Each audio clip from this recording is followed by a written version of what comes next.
एक दिन की बात है, जब सूरज ढल रहा था और चांद उग रहा था, तो सूरज ने चांद से पूछा, अरे भाई, एक बात बताओ, तुम जब भी आते हो तो कोई तुम्हें प्रणाम क्यों नहीं करता?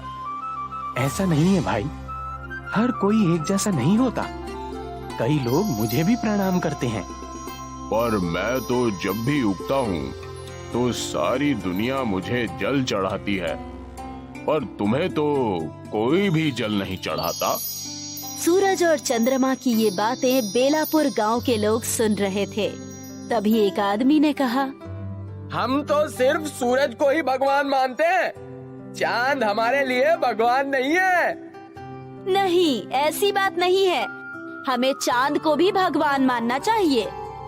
सूरज भगवान तो हमें रोशनी देते हैं, धूप देते हैं, चांद हमें क्या देता है?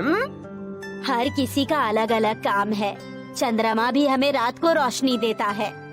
अरे पर उस रोशनी का हम क्या करेंगे? रात को तो हम सोए रहते हैं, हमें रात को रोशनी की जरूरत नहीं है। पर चांद का होना भी जरूरी है।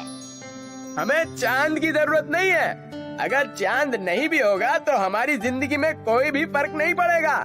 उसका होना और ना होना एक ही बराबर है। इस आदमी और औरत की बात चांद और सूरज दोनों सुन रहे थे। ये बातें सुनकर सूरज खुश हो गया और चंद्रमा थोड़ा उदास हो गया। सूरज ने चांद से कहा, देखा, बेलापुर के लोग भी मुझे भगवान मानते हैं और तुम्हें कुछ भी नहीं। ये लोग मेरी पूजा करते हैं। पर मैं भी तो इन्हें रोशनी देता हूँ। अगर मैं ना रहूं तो इन लोगों की जिंदगी अस्त व्यस्त हो जाएगी। कोई बात नहीं, वैसे भी इन लोगों को तुम्हारी जरूरत नहीं। अगर ऐसी बात है तो ठीक है, मैं अब से आऊंगा ही नहीं। चंद्रमा गुस्सा होकर वहाँ से चला जाता है। चंद्रमा के जाने के बाद बेलापुर में रात को अंधेरा छा जाता है। वैसे तो आसमान में कुछ तारे हैं, पर इनकी रोशनी बहुत कम है। अंधेरा इतना गहरा है कि किसी को कुछ भी दिखाई नहीं देता। अब खेतों में बुआई का वक्त आ चुका था, इसलिए किसानों को सुबह जल्दी उठकर बुआई के लिए जाना था, पर चांद के न होने से गहरा अंधेरा था। अरे उठ जाओ, आज खेत की बुआई करनी है ना, जल्दी चलो, नहीं तो बाद में तेज धूप हो जाएगी और फिर गर्मी में काम नहीं हो पाएगा। हाँ, खेत की बुआई तो करनी है, पर अभी रात है, बाहर बहुत घना अंधेरा है। मुझे तो लगता है सुबह होने वाली है, हमें चलना चाहिए। वो सब तो ठीक है, पर बाहर कुछ दिख ही नहीं रहा, जाएंगे कैसे? ठीक है, सुबह होने पर ही जाते हैं। ये दोनों सुबह होने का इंतजार करने लगे। जब सुबह हुई तो ये दोनों खेत के लिए निकल पड़े, लेकिन कुछ ही देर में तेज धूप आ गई और गर्मी के कारण खेत में काम करना मुश्किल हो रहा था। बहुत गर्मी हो रही है, चलो घर चलते हैं, कल सुबह जल्दी आ जाएंगे। हाँ, सही कह रही हो, इस भयानक गर्मी में तो मुझसे भी काम नहीं होता, कल आते हैं। वो आदमी और औरत दोनों घर चले गए।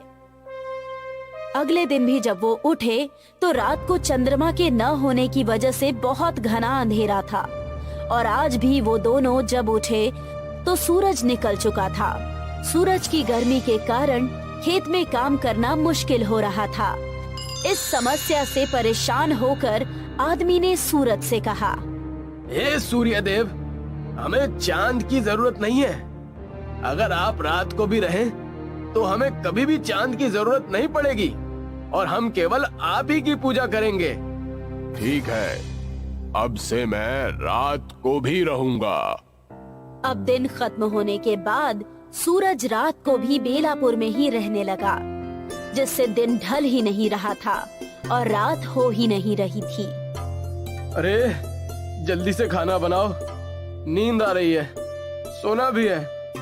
अभी तो दोपहर का वक्त है, क्या अभी से खाना बनाना शुरू कर दूं? अच्छा ठीक है, बाद में बनाना।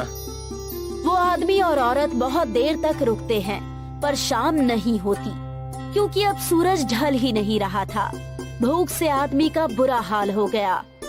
अरे लगता है आज शाम नहीं होगी, तुम खाना बना दो। ठीक है, बनाती हूँ। औरत ने खाना बनाया और दोनों ने खाना खा लिया। अच्छा सुनो, मैं सोने जा रहा हूँ। अभी तो रात ही नहीं हुई। हाँ, सूरज भी तेज चमक रहा है, पता नहीं रात कब होगी। मैं तब तक नहा लेता हूँ। वो आदमी नहाने चला गया। बाप रे, आज तो बहुत गर्मी है। पता नहीं इतनी गर्मी में कैसे रहेंगे। आदमी नहाकर लौट आया।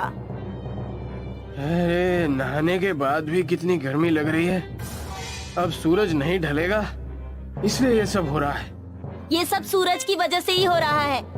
कोई बात नहीं, चलो सोते हैं। ये दोनों सोने के लिए चले जाते हैं, पर सूरज की गर्मी की वजह से दोनों परेशान हो जाते हैं। इन्हें बहुत पसीना आ रहा है। अरे पंखा तेज कर लो। औरत पंखे को तेज कर देती है, पर तेज हवा चलने के बाद भी इन्हें गर्मी से राहत नहीं मिलती। इतनी गर्मी में तो मर ही जाएंगे। काश सूरज ढल जाता तो गर्मी कम हो जाती और हम लोग चैन से सो पाते। अरे अब तो ये गर्मी बर्दाश्त के बाहर हो गई है। मुझे भी लगता है कि हमें चांद की जरूरत है। चलो जाकर सूर्य देव से बात करते हैं। हाँ ठीक है, चलो। ये दोनों बाहर छत पर आते हैं। हे सूर्य देव, आपकी धूप को बर्दाश्त करना मुश्किल हो रहा है। इसमें मैं क्या कर सकता हूँ? तुम ही ने कहा मुझे रात को रुकने के लिए, इसलिए मैं रुका हूँ। हाँ, हम ही ने कहा था, पर अब हमें चांद की भी जरूरत है, क्योंकि हम इतनी धूप को नहीं सह पाएंगे। आज से आप सिर्फ दिन के समय ही रहिए, रात को चंद्रमा ही ठीक है। ठीक है, जैसी तुम्हारी मर्जी। अब से मैं रात को नहीं आऊंगा। अब औरत और आदमी चंद्रमा को पुकारने लगे। हे चंद्रदेव, मुझसे गलती हो गई, मुझे माफ कर दीजिए। हमें आपकी भी जरूरत है। हे चंद्रदेव, आप वापस आ जाइए। जिस तरह दिन में सूरज की जरूरत है, उसी तरह रात में चांद की भी जरूरत है। इन दोनों के बुलाने पर चंद्रमा वापस आ जाता है। चंद्रमा को देखकर ये दोनों बहुत खुश होते हैं और उन्हें प्रणाम करते हैं। हे चंद्रदेव, जिस तरह हम हमेशा सूरज को जल चढ़ाते हैं और उनका स्वागत करते हैं, उसी तरह आज से हम लोग आपका भी स्वागत करेंगे। ठीक है, अगर तुम्हें मेरी जरूरत है तो मैं तुम्हें रोशनी जरूर दूंगा। मुझे माफ कर दो भाई, मेरी तरह तुम भी इस दुनिया के लिए बहुत जरूरी हो। अगर मैं दिन में उगने वाला सूरज हूँ, तो तुम रात में उगने वाले सूरज हो। सूरज ढल गया और अंधेरा होने लगा। तब चांद ने चारों तरफ अपनी खूबसूरत रोशनी बिखेर दी। आदमी और औरत दोनों ने चांद को प्रणाम किया और उनका स्वागत किया और दोनों चैन की नींद सो गए। सीख, इस दुनिया में हर चीज का अपना महत्व है। हमें किसी भी चीज के महत्व को कम नहीं समझना चाहिए।